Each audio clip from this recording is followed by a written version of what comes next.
നിങ്ങളുടെ favourite shows ഇനി ഒരിക്കലും മിസ്സാവില്ല. ഇപ്പോൾ C5 കാണും നിങ്ങളുടെ ഫേവറേറ്റ് ഷോസ് തികച്ചും സൗജന്യമായി. ആ എന്താ മോളെ, ആൽബൊക്കെ നോക്കി കഴിഞ്ഞോ? ഇല്ലമ്മേ, വരുണും ബിജുവും മുത്തശ്ശിയും കൂടി നോക്കിക്കൊണ്ടിരിക്കുക. പിന്നെ മോളെന്തിനാ ഇങ്ങോട്ട് പോന്നേ? അത് കുടിക്കാൻ എന്തെങ്കിലും എടുക്കാൻ. വരുണിന് ചായ വേണമെന്ന് പറഞ്ഞു. എന്നാ മോള് പോയി കൂടെ ഇരുന്നോ, ചായ അമ്മ ഇട്ടോണ്ട് വരാം. അയ്യോ വേണ്ടമ്മേ, എന്നോട് ഇട്ടോണ്ട് ചെല്ലാനാ പറഞ്ഞിരിക്കുന്നത്. ഓ, അപ്പൊ ചായയുടെ കാര്യത്തിലും വീതം വെപ്പൊക്കെ തുടങ്ങിയല്ലേ? എന്നാ ഇട്ടോ.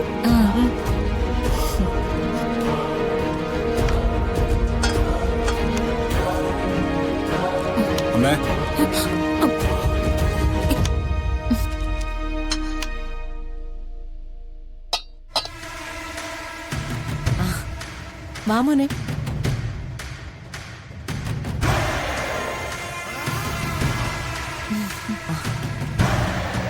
എന്താടാ? ഏയ് ഒന്നുമില്ല, ഞാനേ ഇയാളിവിടെ ഉണ്ടോന്ന് നോക്കായിരുന്നു. ആ, മോള് നിനക്ക് ചായ ഇടാൻ പോവാ. അല്ല, എനിക്ക് ഈ നേരത്ത് ചായ ശീലമൊന്നുമില്ലല്ലോ. ആ, അതുകൊള്ളാം. ചായ വേണോന്നും അത് പ്രിയങ്കയുടെ കൈകൊണ്ട് തന്നെ ഇടണോന്നും നീയല്ലേ പറഞ്ഞത്? മോളെന്നോട് പറഞ്ഞല്ലോ. അങ്ങനെ പറഞ്ഞോ? ആ, പിന്നെ പ്രിയങ്ക മോളോട് രഹസ്യം പറയുന്നത് സൂക്ഷിച്ചു വേണം. എന്തുണ്ടെങ്കിലും അവൾ എന്നോട് പറയും. ആ, ഇനി രണ്ടാളും കൂടി ചായ ഇടോ കുടിക്കോ എന്താന്ന് വെച്ചാ അയക്കും.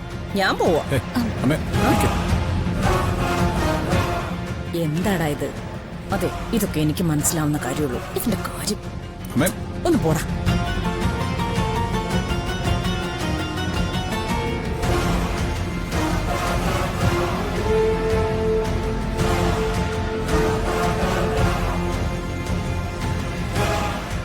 താനെന്തിനാ അമ്മയോട് കള്ളം പറഞ്ഞു? അത് ചായ ഇട്ട് തരാന്ന് കരുതി അമ്മ ചോദിച്ചപ്പോ ഞാൻ അങ്ങനെ പറഞ്ഞതേ ഉള്ളൂ. അല്ലാതെ വേറെ ഉദ്ദേശമൊന്നുമില്ലല്ലോ അടുക്കളയിലേക്ക് കയറി വന്നാല്.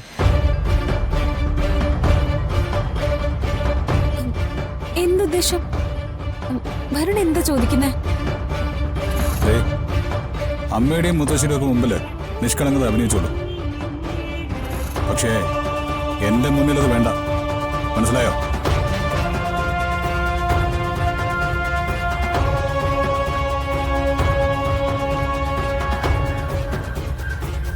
കുറച്ചു കാലത്തേക്ക് എല്ലാവരും വിഡ്ഢികളാക്കാം, പക്ഷെ എല്ലാ കാലവും ആരെയും വിഡ്ഢികളാക്കാൻ പറ്റില്ല.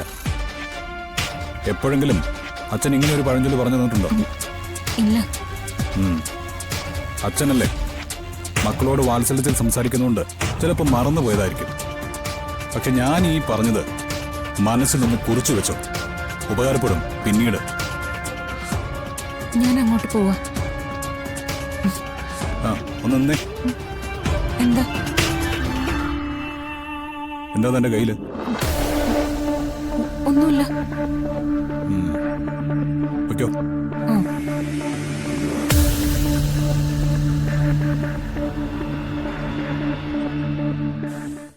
ഡൗൺലോഡ് ചെയ്യൂ C5 ആപ്പ്. കാണൂ എല്ലാ എപ്പിസോഡുകളും സൗജന്യമായി.